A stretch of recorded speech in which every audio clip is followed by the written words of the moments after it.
ஆண்டவரும் அருமை இரட்சகருமாகிய இயேசு கிறிஸ்துவின் நாமத்தினாலே உங்களை ஒருவரையும் வாழ்த்துகிறேன். கர்த்தர் நம்மை ஆசீர்வதிப்பாராக. வாசிக்கலாம். யோவான் எழுதின சுவிசேஷம் 9ஆம் அதிகாரம் 31ஆம் வசனம். பாவிகளுக்கு தேவன் செவி கொடுக்கிறதில்லை என்று அறிந்திருக்கிறோம். ஒருவன் தேவ பக்தி உள்ளவனாய் இருந்து அவருக்கு சித்தமானதை செய்தால் அவனுக்கு செவி கொடுப்பார். யாருக்கு செவி கொடுப்பாராம்? யாருடைய சத்தத்தை கர்த்தர் கேட்பாராம்? யாருடைய ஜெபம் அவருடைய சமூகத்துல போய் எட்டுமாம்?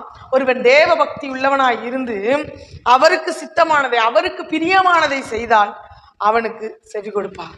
நமக்கு தேவ பக்தி இருக்கலாம், ஆனா நம்ம செய்கிற செயல்கள் தேவனுக்கு பிரியமானவைகளாக இருக்கணும். அவருக்கு சித்தமானதாக இருக்க வேண்டும் பிரியமானவர்களே. அப்பொழுது நம்முடைய ஜெபத்தை அவர் கேட்பார். தானியேலை குறித்து தானியேல் தீர்க்கதரிசன புஸ்தகம் 10ஆம் அதிகாரம் 11ஆம் வசனத்தில் இப்படி வாசிக்கிறோம். அவன் என்னை நோக்கி, பிரியமான புருஷனாகிய தானியேலே, நான் இப்பொழுது உன்னிடத்திற்கு அனுப்பப்பட்டு வந்தேன். ஆதலால் நான் உனக்கு சொல்லும் வார்த்தைகளின் பேரில் கவனமாயிருந்து காலூன்றி நில் என்றான். இந்த வார்த்தையை அவன் என்னிடத்தில் சொல்லுகையில் நடுக்கத்தோடு எழுந்து நின்றேன். 12ஆம் வசனம். அப்பொழுது அவன் என்னை நோக்கி, தானியேலே, பயப்படாதே. நீ அறிவை அடைகிறதற்கும் உன்னை உன்னுடைய தேவனுக்கு முன்பாக சிறுமைப்படுத்துகிறதற்கும் உன் மனதை செலுத்தின முதல் நாள் தொடங்கி உன் வார்த்தைகள் கேட்கப்பட்டது. உன் வார்த்தைகள் நிமித்தம் நான் புறப்பட்டு வந்தேன். இங்கே கர்த்தருடைய தூதன் தானியேலுக்கு ஒரு காரியத்தை சொல்லுங்க. பிரியமான புருஷனாகிய தானியேலே அப்படின்னா, தேவனுக்கு எவ்வளோ ஒரு பிடித்தமான காரியங்களை அங்கே செய்திருப்பார் தானியேல். ஏசாயா தீர்க்கதரிசன புஸ்தகத்தில் நம்ம இப்படி வாசிக்கிறோம். கர்த்தருக்கு பிரியமானவன் அவருக்கு சித்தமானவைகளை பாபிலோனிலும் செய்வான். இங்கே தானியேல் இருக்கிறதான இடம் பாபிலோன், விக்கிரகங்கள் நிறைந்த இடம், ஒரு குழப்பமான இடம், தேவனற்ற இடம். ஆனாலும் தேவனுக்கு பிரியமானவைகளை, தேவனுக்கு சித்தமானவைகளை அந்த இடத்துல செய்கிறவனாய் காணப்பட்டான் தானியேல். அதனாலதான் அவர் சொல்றாரு, நீ உன் மனதை செலுத்த தொடங்கின நாட்களிலே, உன்னை உன் தேவனாகிய கர்த்தருக்கு முன்பதாக சிறுமைப்படுத்த தொடங்கின முதல் நாளே உன் வார்த்தைகள் கேட்கப்பட்டது, நான் உனக்காய் இறங்கி வந்தேன்னு சொல்றாரு. அப்படின்னா தானியேல் இங்க 21 நாள் ஜெபிக்கிறார், உபவாசித்து ஜெபிக்கிறார். ஃபர்ஸ்ட் நாளே அவருடைய ஜெபம் கேட்கப்பட்டுட்டான். அப்ப எந்த அளவுக்கு தேவனுக்கு முன்பதாக ஒரு பிரியமான மனுஷனா இருந்திருப்பார். இன்னைக்கு நம்ம எப்படி இருக்கிறோம்? தேவ பக்தி உள்ளவர்களா இருந்தாலும் தேவனுக்கு முன்பாக அவருக்கு சித்தமானவைகளை செய்கிற பிரியமான புருஷனா இருக்கிறோமா? கொஞ்சம் ஆராய்ந்து பார்க்க வேண்டும். தேவனுக்கு பிரியமில்லாத காரியங்களை செய்துட்டு தேவ சமூகத்துல விண்ணப்பிப்போம்னா நம்முடைய ஜெபத்தை கர்த்தர் கேட்க மாட்டார். நம்முடைய ஜெபம் கேட்கப்படணும்னா அவருக்கு சித்தமானவைகளை செய்கிறவர்களாய், அவருக்கு பிரியமானவர்களாய் நம்ம இந்த பூமியில வாழும் பொழுது நிச்சயமாய் கர்த்தர் நம்முடைய விண்ணப்பங்களின் சத்தத்துக்கு செவி கொடுப்பார். நீங்க வாசிப்பீங்கன்னு சொன்னா தானியேலின் காரியம் ஜெயமாய் இருந்துதான். இன்னைக்கு நம்முடைய வாழ்க்கையில எல்லாமே தோல்வியா இருக்கா? கொஞ்சம் யோசித்து பார்ப்போம். நம்முடைய ஜெப வாழ்க்கை எப்படி இருக்குது? நாம் தேவனுக்கு முன்பதாக எப்படிப்பட்டவர்களா இருக்கிறோம்? நாம் கொஞ்சம் நம்மை ஆராய்ந்து பார்ப்போம். இதே தானியேல் ஜெபம் என்கிற குற்றச்சாட்டுக்காக சிங்க கபிக்கு போகிறார். ஆனா அப்ப அவர் சொல்லும்போது சொல்றாரு பாருங்க, தானியேல் 6ஆம் அதிகாரம் 21ஆம் வசனத்துல, அப்பொழுது தானியேல், ராஜாவே, நீர் என்றும் வாழ்க. சிங்கங்கள் என்னை சேதப்படுத்தாதபடிக்கு தேவன் தம்முடைய தூதனை அனுப்பி அவைகளின் வாயை கட்டி போட்டார். அது என்னென்றால், அவருக்கு முன்பாக நான் குற்றமற்றவனாய் காணப்பட்டேன். ராஜாவாகி உமக்கு முன்பாகவும் நான் நீதி கேடு செய்ததில்லை.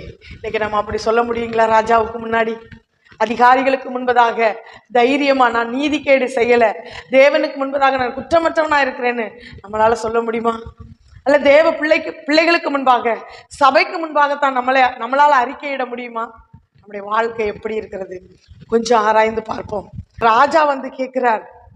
காலமே கிழக்கு வெளுக்கும் போது ராஜா எழுந்திருந்து சிங்கங்களின் கெபிக்கு தீவிரமாய் போனான்.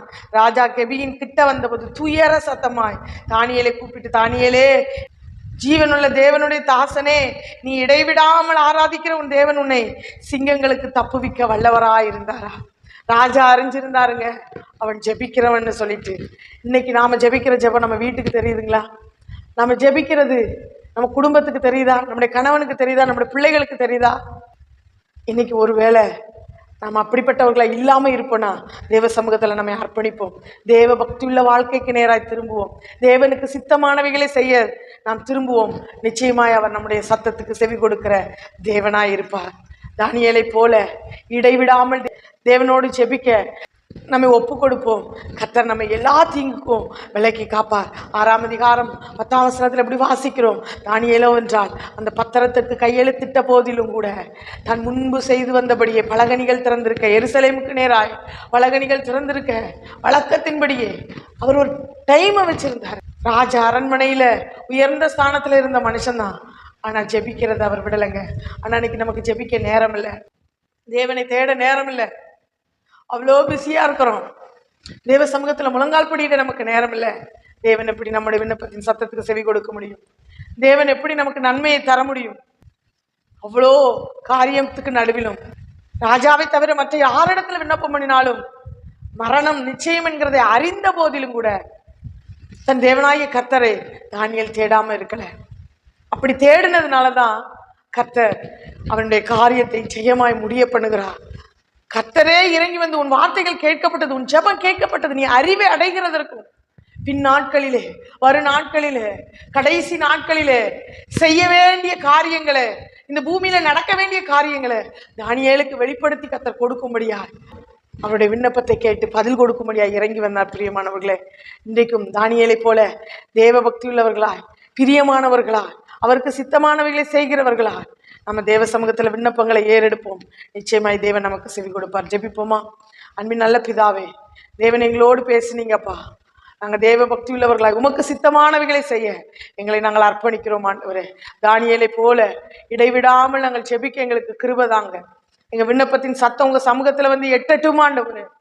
ஏசப்பா ஆண்டவரே, நாங்க ஜெபிக்கிறது மற்றவர்கள் பார்க்கும்படியா, அதாவது நாங்க ஜெபிக்கிற காரியம் மற்றவர்கள் அறியத்தக்கதா எங்க ஜெப வாழ்க்கை இருக்கட்டும். எங்களை பார்க்கிறவங்க ஜெபிக்கிற மனிதர்கள் இந்த அறிக்கையிட ஆண்டவர் அப்படிப்பட்ட ஒரு ஜெப ஆவி எங்கள் மேல் ஊற்றப்படட்டும் ஆண்டவரே. ஜெப விண்ணப்பத்தின் ஆவி எங்கள் மேல் ஊற்றப்படட்டும் ஆண்டவரே. அப்படிப்பட்ட கிருபையினால கர்த்தரை நிரப்பி நடத்துவீராக. கரங்களில் தாழ்த்தி அர்ப்பணிக்கிறோம். இயேசு கிறிஸ்துவின் மூலம் ஜெபங்க நல்ல பிதாவே. ஆமென், ஆமென்.